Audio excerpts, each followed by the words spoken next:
Hello, and welcome to my presentation of Social Engagement, Artist, Viewer, and Institution. We will be looking at research on how to create a more engaging social education experience in art institutions. We will be observing social practice artists as a step to civic engagement, looking into the complex relationships between social practice artists and institutional participation, considering these ideas as beginning steps between institutional arts and community building work.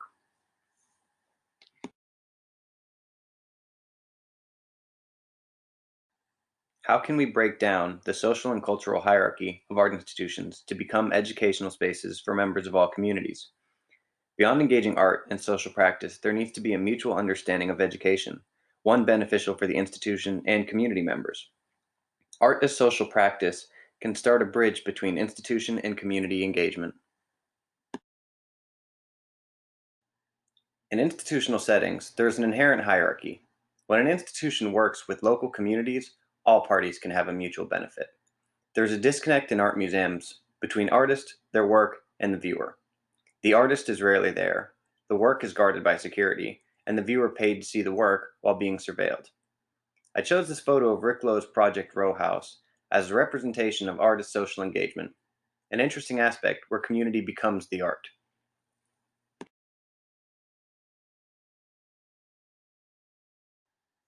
Art as social practice is a relatively loose term, but the most important aspects are creating a community space for dialogue, engaging with local communities, solving community problems, creating work opportunities, and things of community uplift. Art as social practice comes from a framework of institutional critique, so this is where the complexity of the relationship starts. Can an art form of institutional critique function properly in art institutions? Social practice faces critique. Why does social engagement have to be framed as art? What happens to communities after a project is finished?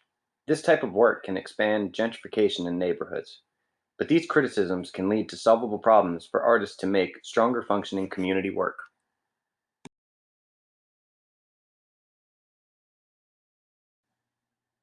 The separation between social practice art and institution is social practice works directly with and for the community. Institutions have a complex line of who they work for. Being related to donors, the art market, and serving the artist, community just isn't a priority.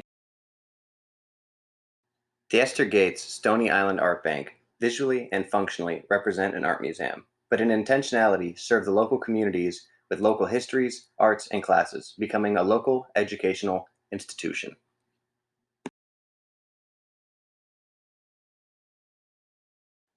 Most institutions have community programs. What I find interesting is when researching community programs, you can see which communities the institution finds important by who they engage with locally.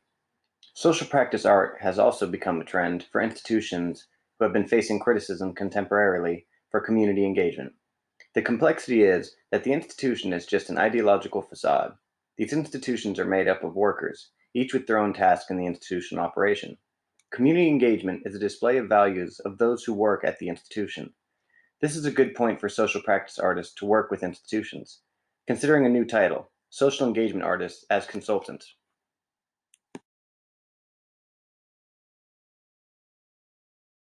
Socially engaged art in an institutional setting. Tanya Bruguera had a series of works called Tatlin's Whisper. I focus on Tatlin's Whisper number 6 because of its presentation and performance. At the 2009 Havana Biennale, a podium was set where anyone in the audience could speak for 1 minute, and while speaking would have a white dove placed on their shoulder, an allusion to a Fidel Castro speech. After their 1 minute, two actors dressed as guards would escort them off stage, even if they weren't finished speaking. I find this to be a strong representation of a way in which institutional art finds a way to engage in local issues, offering a platform for free speech.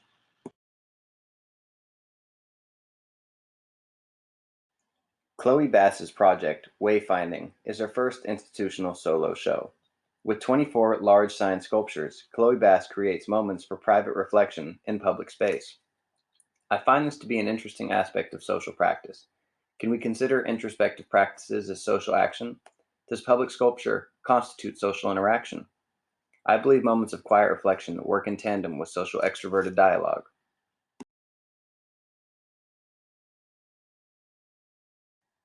Social practice arts in institutional settings are great arts-based building blocks for institutional community engagement.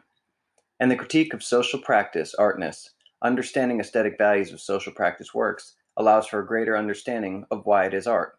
It is art because it challenges social norms. As well, art can get into places other industries can't.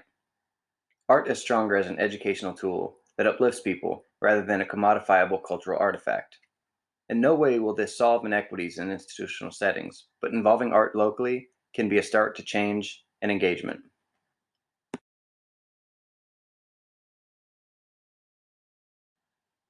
Just want to give thanks to all who listened. I appreciate your time, and if you have any questions, let me know.